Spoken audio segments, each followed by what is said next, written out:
Bonjour et bienvenue sur la Gazette du Chaudron. Je suis Raphaël et à chaque épisode, je tends le micro à celles et ceux qui font vivre la culture et qui créent du lien près de chez nous. Aujourd'hui, direction le château de Sagone, à la rencontre de Jean-Philippe Spang, responsable du château et président de l'association artistique et culturelle Mansart. Avec lui, on va parler de patrimoine vivant, de transmission, de restauration, de jardin, mais aussi de saison culturelle, puisque le château ne se contente pas d'exister, il rassemble, il programme. Une conversation autour d'un lieu chargé d'histoire, mais surtout d'un lieu qui regarde vers l'avenir. Je vous laisse et je vous souhaite une belle écoute. Qu'un rythme joyeux. Alors, on a une programmation annuelle, mais qui est concentrée quand même sur la période du printemps à l'automne, D'accord. puisque pour l'instant, notre premier événement était au mois de mai, puisqu'on a ouvert les jardins pour le neurodon, pour bénéfice de la Fondation pour la recherche sur le cerveau, et qu'on va terminer pour l'instant le 17 octobre, mais on réserve des surprises, on aura d'autres choses, d'où l'intérêt d'aller sur le site châteausagone.com. Pour l'instant, notre dernier événement, c'est la Nuit des Châteaux, le 17 octobre. Ok, donc une saison culturelle bien fournie de ce que je devine. Alors, on a pas mal de choses. On a effectivement des conférences. Et puis, important parce que c'est une première à Sagone, on crée les mercredis pianistiques du château de Sagone, avec un mercredi par mois, à partir du 24 juin, un programme classique, concertiste. Alors, le premier programme, c'est du Mozart, du Liszt, du Chopin et du Rachmaninoff. Et alors, les dates de concert sont pour la première fois le 24 juin, le 22 juillet, le 19 août et le 16 septembre. À chaque fois, c'est un mercredi à 18h. Et chacun des concerts est suivi d'un pot de l'amitié avec une petite collation et une discussion avec l'artiste. Quelle est la nouveauté là sur la saison, la programmation 2026 dont vous êtes le plus fier? Alors, je crois que les mercredis pianistiques, on en est très fiers, mais le gros morceau, l'événement majeur et important, je crois qu'il est cité derrière moi, là, ce sont nos médiévales. C'est la 28e édition des médiévales de Sagone, sur le week-end du 18 et 19 juillet, un samedi et un dimanche. On a plusieurs milliers de personnes qui viendront nous visiter pendant ces médiévales, avec des joutes équestres, des ménestrels, des archers, même un programme de ménestrels avec un fou, dont on est particulièrement fier. Notre ami Charlie Bordereau de la compagnie Philémon a un spectacle qui sera joué 2 fois par jour, un spectacle de 60 minutes, et qui mérite son pesant de cacahuètes parce que il y a un peu d'humour quand même. Voilà. Personne ne se prend au sérieux. Alors on aura aussi entre 40 et 50 exposants artisans qui présenteront des articles de mode, du cuir, des vêtements, des bijoux, du vitrail, puisque Louise, qui se trouve derrière nous là-bas, sera présente sur le site de Sagone pendant ce week-end des 18 et 19 juillet.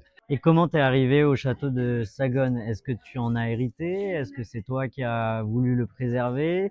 C'est quoi ton lien avec le château de Alors, Sagone? mon lien avec le château, il est relativement simple et un peu une part d'héritage, puisque ce château a appartenu à une branche un peu plus importante qui est de la famille de la mère de mon père, puisqu'il a appartenu à cette partie de la famille entre 1542 et 1632.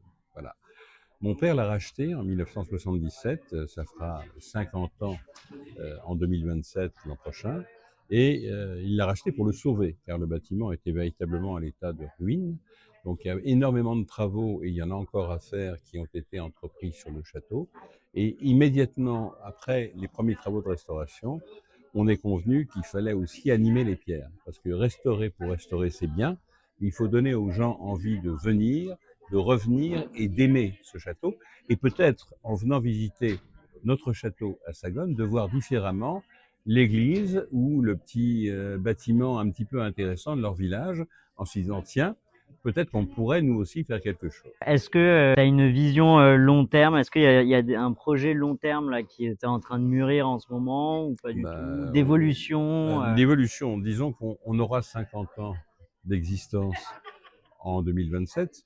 On n'est pas éternel, malheureusement, les uns et les autres. Et le but, c'est précisément d'essayer d'assurer une passation, et faire en sorte que ce château qui a totalement revécu à nouveau depuis 1977, eh bien, ne retombe pas dans l'oubli, suscite de nouvelles vocations.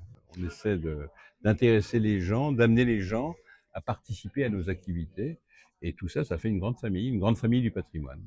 D'ailleurs, on n'est pas totalement seul puisque on est membre de la route Jacques-Cœur, hein, qui est une route touristique, une des premières routes touristiques de France, qui a été constituée dans les années 60 ou à la fin des années 50 et qui regroupe aujourd'hui à peu près une vingtaine de sites, parfois des sites majeurs, essentiellement dans le département du Cher, mais on a même une petite extension dans le département de l'Allier. Et j'invite tous ceux qui nous écoutent à découvrir avec plaisir, bonheur, tous ces châteaux, tous ces jardins, tous ces monuments, parce que les villes sont également adhérentes de la route Jacques-Cœur, qui méritent tous le détour. Aujourd'hui, qu'est-ce qui te rend le plus fier quand tu ouvres les portes du château au public? Les jardins. Hmm. On essaie de s'efforcer d'apporter un petit peu de nouveauté dans les jardins. Un truc tout bête, on a investi dans des bancs, des tables pour que les gens puissent s'asseoir, pour que les gens puissent prendre le temps de prendre le temps de flâner, de s'asseoir et puis de voir une rose, de voir un arbre, de sentir le tilleul. Ça sentait très bon le tilleul ce week-end à Sagan. Si tu devais convaincre quelqu'un de venir pour la première fois, sur quel événement tu lui conseillerais de venir? Il n'y a pas d'événement majeur qui mérite. Bon, le plus attractif sont les médiévales, hein, parce que tout le monde a envie de jouer, tout le monde a envie de voir des vrais soldats se battre, tomber de cheval, etc. Enfin bon, c'est un peu un rêve de gosse. Chaque attraction, chaque manifestation a son intérêt, hein. Je crois que c'est aussi intéressant de venir regarder les médiévales que d'entendre, par exemple, le 21 août, Christine Pell nous parler de la représentation de la femme dans l'orientalisme. C'est aussi intéressant. Il ne peut pas passer en revue toutes les conférences ou tous les événements qu'on a à Sagone, mais effectivement, Et puis je crois qu'il y en a pour tous les goûts. Il y a du jazz, il y a du piano classique, il y a... il y a de tout. Alors, il y a du gratuit, il y a du payant, hein, donc c'est pas forcément une histoire d'argent. Bon, il se trouve aussi qu'on a des frais, donc on est obligé parfois de demander quelques sous, mais les conférences sont gratuites et on s'efforce de faire en sorte que ce soit maintenu comme principe. Merci beaucoup en tout cas pour ton temps et ton engagement. Merci Raphaël.